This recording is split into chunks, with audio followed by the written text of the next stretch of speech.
মানুষের স্বার্থে কড়া বার্তায় পার্থ ভৌমিক।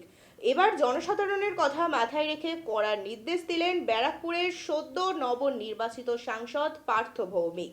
তৃণমূলের নাম করে কাজ করিয়ে দেওয়ার শর্ত হিসেবে যদি কেউ টাকা নিতে চায় তাহলে তৎক্ষণাৎ যেন তাকে খবর দেওয়া হয়, জেলে ঢুকিয়ে দেবেন সরাসরি, এমন কথা বলতে শোনা গেল পার্থ ভৌমিককে। এর পাশাপাশি সাধারণ মানুষকে সচেতন করার জন্য দিলেন একাধিক বার্তা।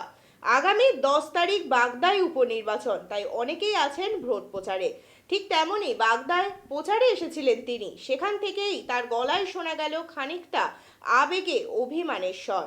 তিনি তার পাশাপাশি মুখ্যমন্ত্রী মমতা বন্দ্যোপাধ্যায়ের অভিমানের কথাও তুলে ধরেছেন। জনগণকে সচেতন করতে বিশেষ বার্তা দিয়েছেন। সঙ্গে আর কি বলেছেন তিনি, শুনুন।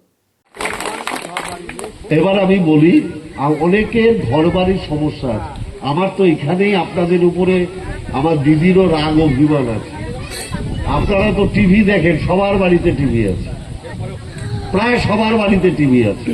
আচ্ছা, টিভিতে তো দেখেন যে এই ঘরের টাকা নরেন্দ্র মোদী আটকে দিয়েছে, মমতা ব্যানার্জিকে দিচ্ছে না।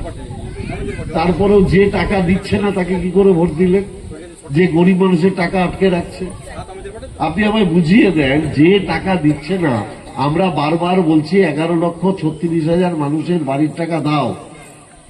নরেন্দ্র মোদীর দল এলো, পুরো তদন্ত করলো, তদন্ত করে সই করলো যে 11,36,000 মানুষ বাড়ি পাবে। মমতা ব্যানার্জি নিজের টাকা দিয়ে দিল, নরেন্দ্র মোদী তার টাকাটা দিল না, আটকে গেল।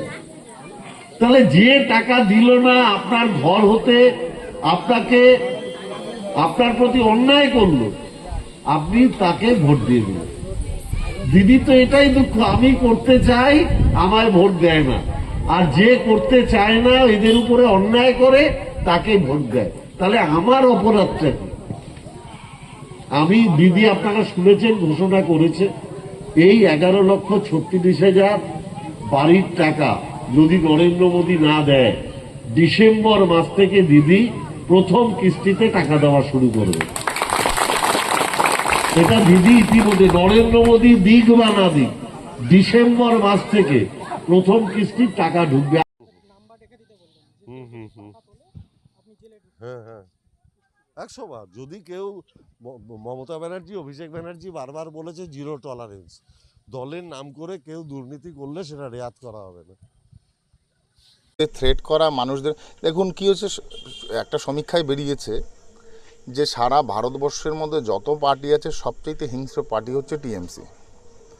যারা মানুষকে খুন খামারি করতে ছাড়ছে না, এরা ভয়ঙ্কর একটা পার্টি, ঠিক আছে। এই পার্টির বিরুদ্ধে অনেকে অনেক রকম প্রশ্ন তুলছে। তাহলে কি বলবো, এই ভোট পাওয়ার জন্যই পার্থভূমি এখন গ্রামে এসে, পার্থভূমি কোথায় ছিল এতদিন? ফোন করলে এই যে এত নেতা মন্ত্রীরা ঢুকছে, এরা কোথায় ছিল এতদিন? হঠাৎ করে ভোটের সময় ঢুকে এই করে দেবো, ওই করে দেবো। মানুষ কি বোকা নাকি? বাগদার মানুষ সবচেয়ে বেশি সচেতন। বাগদার মানুষ রেভলিউশন নিয়ে এসছে প্রথম, ওদের জিতিয়েছিল এক সময়, দেখেছে যে ওরা কমমেন নয়, তাই ওদেরকে ডুবিয়েছে। আবার ফাঁকা আওয়াজ তো ওরা জানে আগে থেকে, ফাঁকা আওয়াজ দিচ্ছে। এখানে মানুষকে বুঝিয়ে কোনো কাজ হবে না, এখানে সাধারণ মানুষ জানে ভালো করে।